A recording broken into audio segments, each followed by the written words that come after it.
gente, então a aula de hoje é sobre o verbo to be, que em português significa dois verbos, o ser e o estar.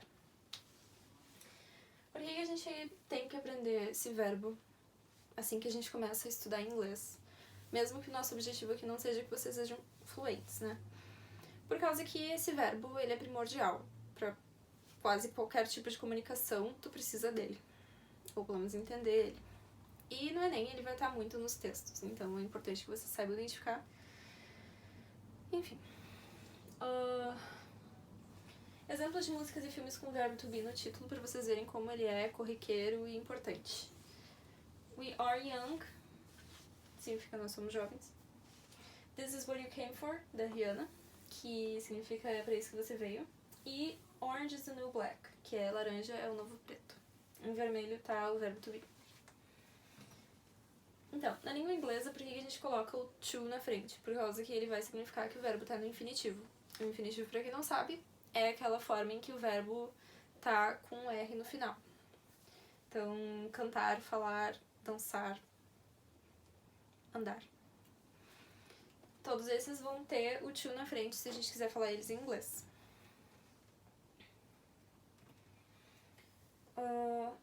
Como eu já falei, esses dois verbos são só em inglês.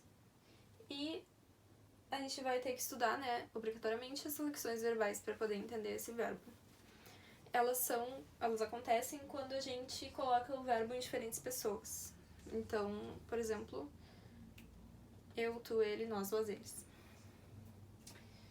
Pessoas em inglês e a flexão do verbo to be. Então, as pessoas em inglês são I, you, he, she, it, we, you e they. He, she e it, eles sempre vão ser flexionados da mesma forma, com o is. Sempre. Porque eles significam mais ou menos a mesma coisa. A gente tá falando de uma pessoa, a gente tá falando na terceira pessoa, ou seja, ele ou ela, que no caso seria he e she, e o it, ele é um artifício que a língua criou para falar de objetos ou animais, porque as pessoas que falam inglês acharam necessário diferenciar a nomenclatura de animais, pessoas e objetos.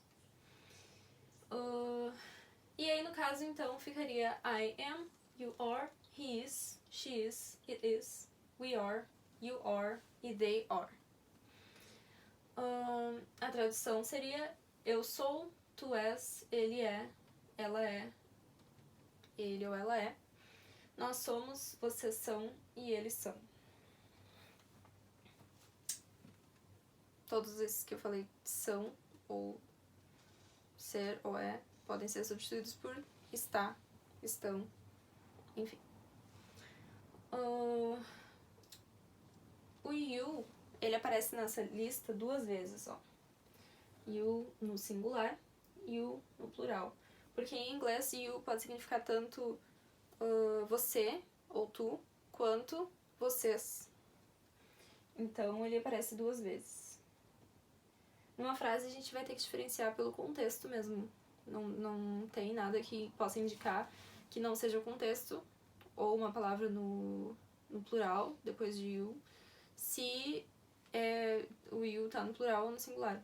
Então, colocando em frases, I am nice, eu sou legal, I am cooking, eu estou cozinhando.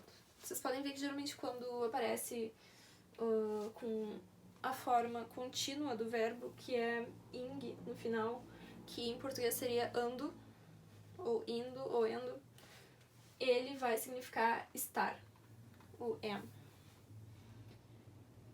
You are beautiful, you are working. He is wrong, she is smart, it is a dog. We are actors, we are eating. Forma ing. You are pretty, you are lying. Forma ing.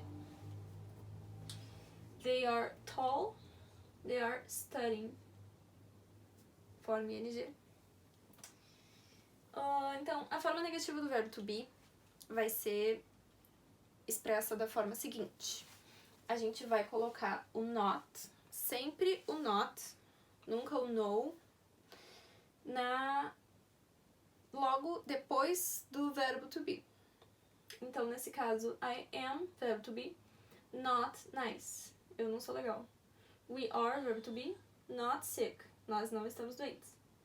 She is, verbo to be, not a teacher. Ela não é professora. E sempre observem que em inglês o I, que significa eu, sempre vai em letra maiúscula. A forma interrogativa do verbo to be, então, ela vai ser feita da seguinte forma. A gente vai inverter a ordem da pessoa e do verbo. Inverteu, tá vendo?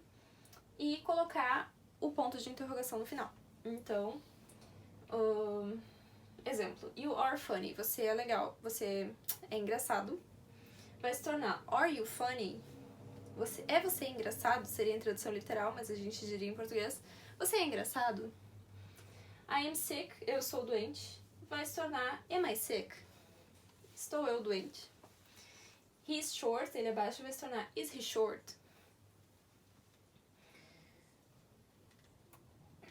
Aqui tem uma tabela. Vocês podem anotar essa tabela se vocês quiserem praticar. Mas eu coloquei mais para ilustrar mesmo. E essa foi a aula de hoje. Se vocês acessarem no link do Google Classroom, os slides eles estão em PDF. Vai ter esse link que vocês podem acessar e fazer os exercícios no próprio PDF mesmo.